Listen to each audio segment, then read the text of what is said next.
महाराष्ट्र म्हणजे काय, मराठी म्हणजे काय असं जर कोणी विचारलं तर महाराष्ट्र म्हणजे स्वराज्याचा मंत्र देणारे छत्रपती शिवराय, महाराष्ट्र म्हणजे लोकशाही मजबूत करणारे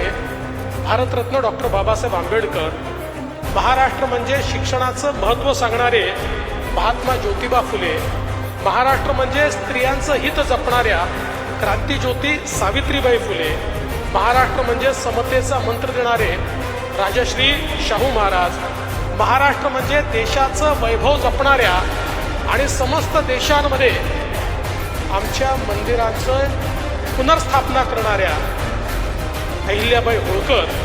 महाराष्ट्र म्हणजे खऱ्या अर्थानं आम्हाला शोभा देणाऱ्या राजमाता जिजाऊ, महाराष्ट्र म्हणजे वंचितांचा आवाज रशिया आणि जर्मनीपर्यंत नेणारे लोकशाहीर अण्णाभाऊ साठे, आणि महाराष्ट्र म्हणजे मानव धर्म आणि मानव कल्याण सांगणारी आमची वारकरी संप्रदायाची परंपरा संत एकनाथ महाराजांपासनं तर अगदी जगद्गुरू तुकाराम महाराजांपर्यंत